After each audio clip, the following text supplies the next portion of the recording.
GST போர்ட்டல்ல இதெல்லாம் update பண்ணியிருக்காங்க. ஆனா இது இன்னும் தெரியாமயே நெறைய பேருக்கு இருக்கு.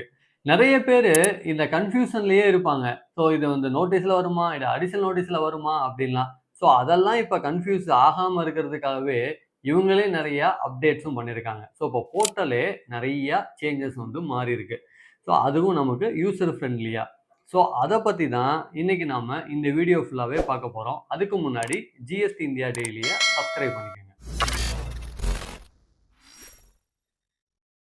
இந்த ஜிஎஸ்டி போர்ட்டல்ல வந்த ஃபர்ஸ்ட் அமெண்ட்மென்ட் என்ன அப்படின்னு பார்த்தீங்கன்னா, அன்பேர்டு ரிட்டர்ன் அதாவது அப்ளிகேஷன் ஃபார் அன்பேர்டு ரிட்டர்ன் அப்படின்னு ஒரு இன்ஃபர்மேஷன் வந்து இருக்கு. இது என்னது அப்படின்னு பார்த்தீங்கன்னா, இப்போ நெறைய பேருக்கு வந்து டிபார்ட்மெண்ட்ல இருந்து நமக்கு நோட்டீஸஸ் வந்திருக்கு.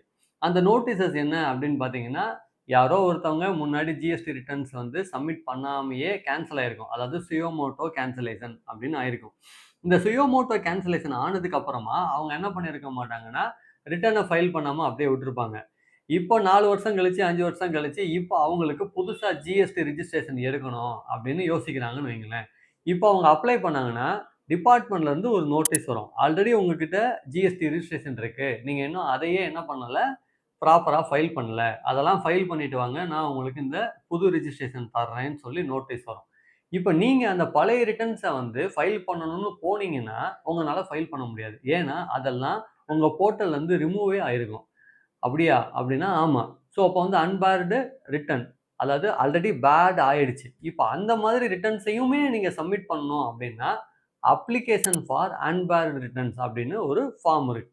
அந்த ஃபார்ம்ல என்ன காரணத்துக்காக நீங்க வந்து இத ஃபைல் பண்ணணும்னு நினைக்கிறீங்களோ, அந்த இன்ஃபர்மேஷன ப்ரொடியூஸ் பண்ணி டிபார்ட்மென்ட்க்கு நீங்க சப்மிட் பண்ணீங்கன்னா, ஆஃபீசர் வந்து இஃப் ஹி இஸ் சாட்டிஸ்ஃபைட் உங்களுக்கு அத ஃபைல் பண்றதுக்கான அவைலபிலிட்டி குடுப்பாரு. அத நீங்க ஃபைல் பண்ணதுக்கு பிறகு ஃபார்ம் 10 சப்மிட் பண்ணிட்டீங்கன்னா, நீங்க புதுசா ஜிஎஸ்டி எடுக்கலாம். இது மட்டும் இல்லாம, நெறைய பேரு ஜிஎஸ்டிஆர் 9 ஃபைல் பண்ணாம விட்டுருப்பாங்க. ஜிஎஸ்டிஆர் 9சி ஃபைல் பண்ணாம விட்டுருப்பாங்க. இப்போ அந்த ரிட்டர்ன்ஸுமே இவங்கனால சப்மிட் பண்ண முடியாது. நோட்டீஸஸ் வந்திருக்கும். அந்த மாதிரி சிச்சுவேஷன்ல கூட இந்த அப்ளிகேஷன் ஃபார் அன்பேர்டு ரிட்டர்ன்ஸ் நீங்க சப்மிட் பண்ணீங்கன்னா, உங்கனால பண்ண முடியாத ஜிஎஸ்டிஆர் 990 அதாவது டிசேபிள் ஆன 990ய கூட நீங்க ஜிஎஸ்டி போர்ட்டல்ல இந்த அப்ளிகேஷன் சப்மிட் பண்ணதுக்கு பிறகு ஒன்ஸ் டிபார்ட்மெண்ட் அப்ரூவ் பண்ணிட்டாங்கன்னா, அதையும் நீங்க ஃபைல் பண்ணி ஜிஎஸ்டில ப்ராப்பரா கம்ப்ளைண்ட் பண்ண முடியும். ஐஎம்எஸ்ல மறுபடி ஒரு அப்டேட் வந்திருக்கு. அது என்ன அப்படின்னு பார்த்தீங்கன்னா, நம்ம எல்லாருக்கும் தெரியும் ஐஎம்எஸ் போர்ட்டல்ல நம்ம அக்செப்ட் பண்ணலாம், ரிஜெக்ட் பண்ணலாம் அப்படின்னு. இப்போ நீங்க உங்களுடைய வெண்டாரோட இன்ஃபர்மேஷன சப்மிட் பண்ணும்போது அக்செப்ட் பண்ணுவீங்க அல்லது ரிஜெக்ட் பண்ணுவீங்க. இல்ல பெண்டிங்ல வைப்பீங்க. கிரெடிட் நோட்டா இருந்தா அக்செப்ட் அல்லது ரிஜெக்ட் பண்ணிடுவீங்க. ஆனா, இதே இது நீங்க ஜிஎஸ்டிஆர் 1 ஃபைல் பண்ணியிருக்கீங்க. உங்களோட கஸ்டமர் அத ரிஜெக்ட் பண்ணியிருக்காரு அப்படின்னா, சப்போஸ் நீங்க ஒரு கிரெடிட் நோட் ரைஸ் பண்ணியிருக்கீங்க. உங்களோட கஸ்டமர் அத ரிஜெக்ட் பண்ணிட்டாரு. இப்ப ரிஜெக்ட் பண்ணிட்டாருன்னா என்ன ஆகும்னா, உங்களோட லயபிலிட்டி திரும்ப இன்கிரீஸ் ஆயிடும். இந்த மாதிரி சிச்சுவேஷன்ல யாரெல்லாம் ரிஜெக்ட் பண்ணியிருக்காங்க அப்படிங்கிறதையும் நம்ம அவுட்வர்ட் டாக்ஸ் லயபிலிட்டில போய் ஃபுல்லா வெரிஃபை பண்ணணும். இப்ப ரீசெண்டா இந்த டேஷ்போர்ட்ல என்ன பண்ணியிருக்காங்க அப்படின்னா, ரிஜெக்டட் ஐட்டத்த மட்டும் தனியாவே நமக்கு வந்து டிஸ்ப்ளே பண்ணி காமிக்கிறாங்க. அப்போ உங்களோட சேல்ஸையோ, இல்ல கிரெடிட் நோட்டையோ, இல்ல டெபிட் நோட்டையோ யாரெல்லாம் ரிஜெக்ட் பண்ணியிருக்காங்க அப்படிங்கிற இன்ஃபர்மேஷன இந்த டேபிள்ல இருந்து நம்ம வெரிஃபை பண்ண முடியும். வெரிஃபை பண்ணிட்டு அத நாம நம்மளோட கஸ்டமருக்கு இத கம்யூனிகேட் பண்றதுக்கு இப்ப ஈஸியான ஒரு மெத்தட் வந்து வந்திருக்கு. 3வது இந்த நோட்டீஸஸ்.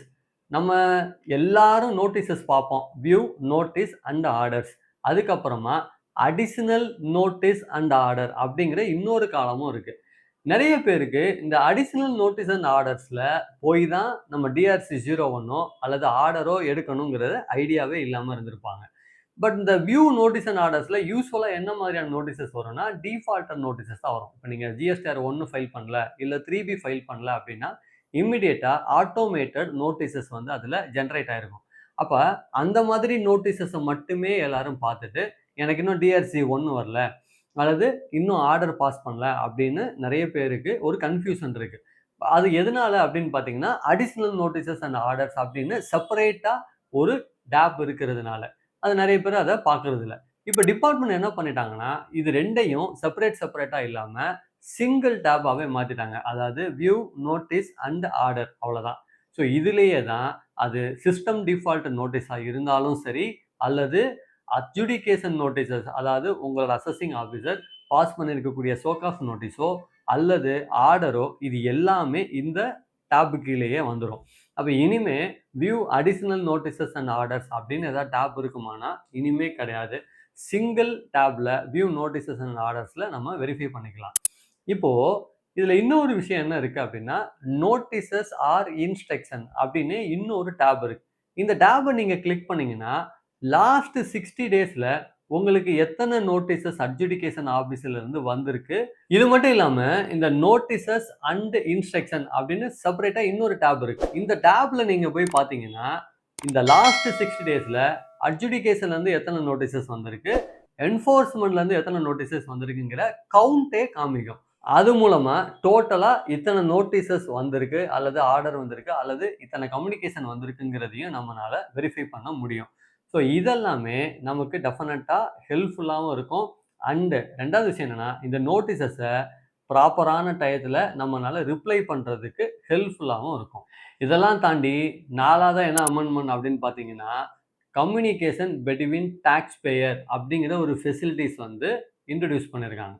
இப்போ நீங்கள் இந்த போர்ட்டலில் கம்யூனிகேஷன் பிட்வீன் டாக்ஸ் பேயருங்கிற டேப்பை கிளிக் பண்ணீங்கன்னா அந்த டேப்பில் கம்போஸ் அப்படின்னு ஒரு பட்டன் இருக்கும். ஒன்ஸ் அதை கிளிக் பண்ண உடனே நீங்கள் எந்த சப்ளையருக்கு வந்து கம்யூனிகேட் பண்ணணும்னு நினைக்கிறீங்களோ அவங்களுக்கு டைரெக்டாகவே கம்யூனிகேட் பண்ண முடியும். அதுவும் த்ரூ உங்களுடைய ஜிஎஸ்டி போர்ட்டல் மூலமாக.